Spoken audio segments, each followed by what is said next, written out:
मसीह खुदा में आपकी सलामती हो मेरे अज़ीज़ों। आज हम आपके लिए बाबरकत कलाम और बाबरकत खुदा के खादम को, जिनका तल्लक लतीफ़ चौंक से है, पास्टर आमर अनवर खुदा का खादम, आपके लिए बाबरकत कलाम को लेकर आए हैं। और मैं चाहता हूँ कि आप इस कलाम को सुने और बरकत पाएँ और खुदा में यीशु मसीह आपको बहुत ज़्यादा बरकत दे। मसीह खुदा में मेरे अज़ीज़ प्यारे भाई और बहनों, खुदा के खादम पास्टर आमर साहब को मैं वेलकम करता हूँ कलाम इलाही में। और आज का कलाम खुदा के खादम के बायस हम सुनेंगे। आमीन। खुदावंद की तारीफ़ हो। और आज मैं नहायत तहे दिल से शुक्रगुज़ार हूँ फिर एक बार खुदा के खादिम के लिए, खुदा के सूरमा के लिए, कि जिसने ये प्रोग्राम शुरू किया कि यीशु को हम जानें। तो ये हमारे लिए बहुत ही खुशनुमा बात है कि हम यीशु मसीह को कैसे जान सकते हैं।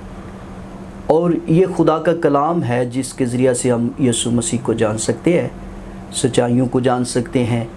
और मेरी आप तमाम लोगों से ये नसीहत है कि आप जितने भी लोग मेरी आवाज़ को सुन रहे हैं, आप ज़रूर खुदा के खादमों के साथ रफ़ाकत रखें और बाइबल मुक़द्दस पढ़ें और खुदावंद को अपना वक्त दें, ताकि हम खुद बहुत सारे लोग खुदावंद यीशु मसीह के करीब आ सकें। और जो लोग नहीं जानते उनके पास भी जाएं, जिस तरह खुदा का खादिम पास्टर नवीद जो काम कर रहा है, खुदा की खिदमत कर रहा है और खुदावंद की शुक्रगुजारी है, खुदा अपने खादिम को जगह ब जगह इस्तेमाल कर रहा है। मैं नहायत खुदावंद का शुक्रगुजार हूँ और मेरा दिल शुक्रगुजारी से भरा है। खुदा अपने खादिम के वसीला से बहुत सारी रूहों को जीत रहा है और बहुत सारी रूहें नजात पा रही हैं। इसी तरह आज ये बहुत खूबसूरत खादिम, मैं चाहता हूँ कि खुदा इनकी खिदमत को और ज़्यादा बढ़ाए, इनकी खिदमत की हदों को बढ़ाएँ, ताकि दुनिया में बहुत सारे लोग यीशु मसीह को जानते हुए उसको कबूल करें। खुदा आपको बरकत दे।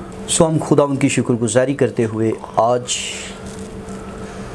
बाइबल मुक़द्दस में से हम देखेंगे रसूलों के ईमाल और उसका 8वां बाब और उसकी 37वीं आयत। यहाँ पर खुदा का कलाम फरमाता है, बस फिलिप्पस ने कहा, अगर तू दिलो जान से ईमान लाए तो बपतिस्मा ले सकता है। आमीन। उसने जवाब में कहा, मैं ईमान लाता हूँ कि यीशु मसीह खुदा का बेटा है। खुदा के पाक कलाम मुक़द्दस के पढ़े और सुने जाने पर खुदावंद की बरकत हो। खुदावंद का शुक्र हो। और आज जितने मुझे इस चैनल पर देख रहे हैं, ये पैगाम पूरी दुनिया के लिए है। Thank you. ना कि सिर्फ एक कबीले के लिए, एक उम्मत के लिए या एक ही ख़ास रिश्ते के लिए है, बल्कि ये पूरी दुनिया के लिए खुदा का कलाम फरमाता है कि जाओ सारी खलक के सामने अंजील की मनादी करो और उनको बाप और बेटा और रूहुल कुदस के नाम पर बपतिस्मा दो। तो यहाँ पर खुदावंद का कलाम जो हम सुन रहे हैं मेरे अज़ीज़ों, यहाँ पर खुदावंद का कलाम फिलिप्पस उसको कहता है, अगर तू दिलो जान से ईमान लाए तो बपतिस्मा ले सकता है। कुछ लोगों को मजबूर करते हैं कि वो बपतिस्मा लें, लेकिन यहाँ पर जो खुदा का खादिम है, खुदा का सूरमा है, वो उसको मजबूर नहीं कर रहा, बल्कि वो उस पर बात छोड़ता है, वो फैसला उस पर छोड़ता है कि तूने कैसे ज़िंदगी को हासिल करना है, कैसे नजात को हासिल करना है। यहाँ पर लिखा है, अगर तू ईमान लाए तो बपतिस्मा ले सकता है। तो ये हबशी खोजा मेरे अज़ीज़ों, जो खुदावंद का कलाम फरमाता है, यरूशलेम के अंदर इबादत के लिए आया था कि वहाँ पर इबादत करने के बाद वो वापस चला जाए। और जब वो वापस जा रहा था तो खुदा के फरिश्ता ने उस फिलिप्पस को गाइड किया, उस फिलिप्पस को कहा कि जो रथ पर बैठा है उसके करीब तू चला जा, उसके रथ के साथ हो ले, क्योंकि बाइबल मुक़द्दस में मेरे अज़ीज़ों ये फिलिप्पस जिसको खुदा का फरिश्ता कहता है, क्योंकि फरिश्ता भी जानता था कि ये खुदा जो है उस हबशी खोजा को नजात देने वाला है, रहाई देने वाला है, सच्चाई से उसको मेरे अज़ीज़ों ममूर करने वाला है। और ये खुदा के कलाम अक़दस में ये जंगल है और मेरे अज़ीज़ों अज़ीज़ो, खुदावंद का कलाम फरमाता है वो उठकर रवाना हुआ तो देखो एक हबशी फौजा आ रहा था। एक हबशी फौजा क्या कर रहा था जी? आ रहा था। और आते वक्त मेरे अज़ीज़ो, बाइबल में जब वो उस यरूशलेम के अंदर इबादत कर रहा था, खुदा की प्रस्तश कर रहा था, तो मेरे अज़ीज़ो उसके दिल में बेशक खुदावंद यीशु मसीह नहीं था, ना वो यीशु को जानता था। जिस तरह आज आप इस प्रोग्राम में यीशु मसीह को जानने के लिए यहाँ पर मौजूद हुए हैं, तो वो यीशु को नहीं जानता था कि यीशु कौन है, यीशु मसीह कौन है जो कुदरत वाले काम करता है, कौन है जो नजात देता है। तो वहाँ पर खुदावंद का कलाम फरमाता है कि जो खुदा मेरे अज़ीज़ फरिश्ता उससे कहता है कि तू उस रथ के साथ हो, और फिलिप्पस दौड़ा हुआ। कैसे जी? दौड़ा हुआ, यानी कि उस दौड़े हुए के लफ्ज़ को अगर देखें तो वो दौड़ता हुआ उस रथ के साथ जा मिलता है कि वो हबशी खोजा के साथ बातें करे। आज अगर हमने रूहों को जीतना है, ना हम इज्जत को हासिल करें, ना हम शोहरत को हासिल करें, ना हम दौलत को हासिल करें। जिस तरह बहुत सारे लोग आज इज्जत के पीछे भाग रहे हैं, बड़े बड़े क्रूसेड करवा रहे हैं, बड़े बड़े लोगों को जमा कर रहे हैं कि खुदा का कलाम सुनाया जाए, लेकिन रूह एक भी वहां पर नहीं बचती। हजारों लोग, करोड़ों लोग वहां उस मजबा के अंदर मौजूद होते हैं, लेकिन वो खुदा के कलाम को कबूल नहीं करते। क्यों? क्योंकि बाइबल मुकद्दस में यह खुदावन का कलाम फरमाता है कि वो दौड़ा हुआ उस रथ के साथ मिला मेरे अज़ीज़ों। और कलाम अक़दस में आज अगर हमने रूहों को जीतना है तो मेरे अज़ीज़ों इस फिलिप्पस की तरह हम मेरे अज़ीज़ों दौड़े लोगों के पास जाएं, क्योंकि जिस तरह बाइबल मुकद्दस में लिखा है फिलिप्पस मेरे अज़ीज़ों, जो खुदावन का कलाम फरमाता है कि उस हबशी खोजा के पास एक मेरे अज़ीज़ों सहीफा है। और वो सहीफा किसका सहीफा है? यशायाह नबी का सहीफा है, जो पढ़ तो रहा है लेकिन उसको कुछ भी समझ नहीं आ रही कि वो क्या पढ़ रहा है। और ये पढ़ क्या रहा था? बाइबल मुकद्दस में लिखा है, किताब मुकद्दस जी जो भारत वो पढ़ रहा था ये थी कि लोग उसे भेड़ की तरह ज़बह करने को ले गए। जिस तरह बर्रा अपने बाल कतरने वाले के सामने बेज़बान होता है, इसी तरह वो अपना मुंह नहीं खोलता।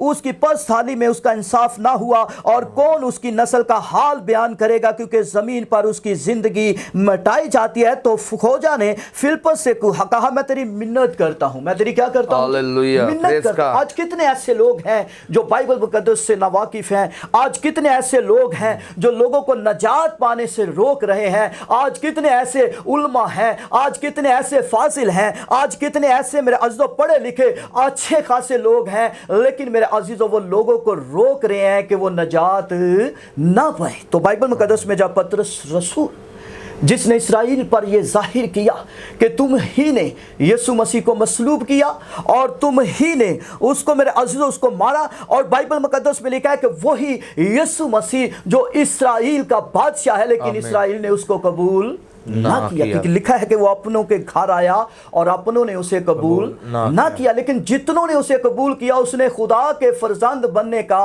हक बख्शा। और सबसे पहले यीशु ने जब बपतिस्मा लिया तो बाइबल मुकद्दस में लिखा है कि यीशु मसीह जब मेरे अज़ीज़ों पानी से बाहर आए तो खुदा का कलाम फरमाता है, कबूतर मेरे अज़ीज़ों जो रूल कुदस है वो कबूतर की मानी, कबूतर रूल कुदस नहीं है लेकिन उसकी मानी जो है मेरे अज़ीज़ों उसके कंधे पर बैठा। और बाहर जब यीशु आया तो खुदा का कलाम फरमाता है कि आसमान खुल गया, और खुदावंद का कलाम फरमाता है आसमान से ये आवाज आई कि ये मेरा प्यारा बेटा है जिससे मैं खुश हूं। तो बाइबल मुकद्दस में अगर खुदावंद यीशु मसीह जो है वो खुदा के बेटे हैं, जो इकलौता बेटा है, लेकिन हमें भी उसने ये शरफ बख्शा कि हम भी उसके बेटे और बेटियां बन जाएं। लेकिन कब बनेंगे? जब हम खुदावंद यीशु मसीह के नाम पर बपतिस्मा लेंगे। आमीन। तो बाइबल मुकद्दस में पतरस रसूल ने जब वाइज किया तो मेरे जो वहां पर बहुत सारे लोग जमा थे, उनके दिलों पर चोट लगी।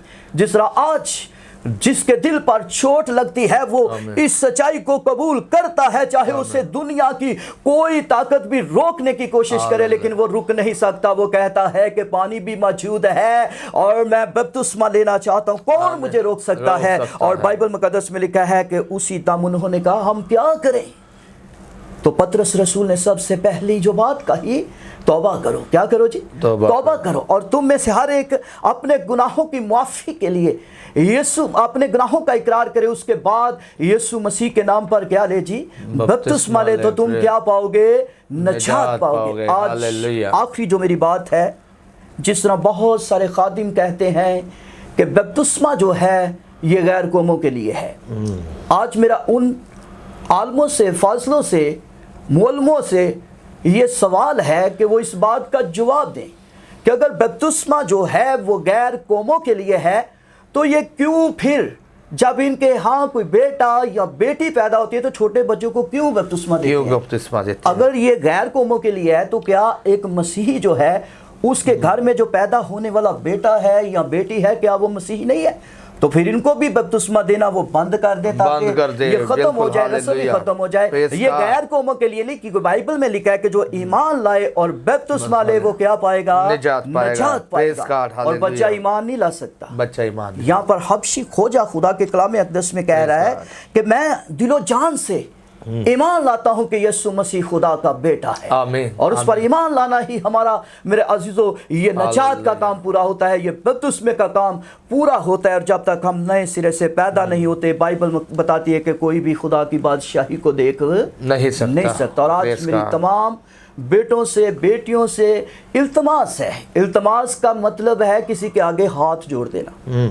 और आप खादमों की बातों पर गौर ना करें, खादमों के इल्मों पर गौर ना करें। अगर आज गौर करना है तो इस किताब मुकद्दस पर गौर करें, पढ़ें इसको, तो आपको जिंदगी मिल जाएगी, नजात मिल जाएगी, रहाई मिल जाएगी। क्योंकि खादमों की बातों पर अगर गौर करेंगे तो हम हमेशा की जिंदगी को हासिल।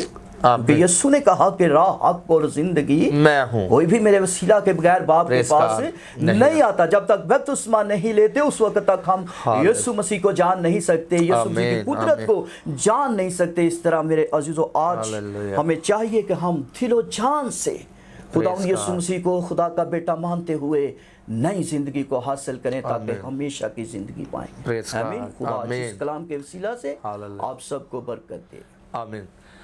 खुदा का मैं शुक्रगुजार हूँ भाई आमर, बड़ी खूबसूरत बातें आपने खुदा के कलाम से बयान की।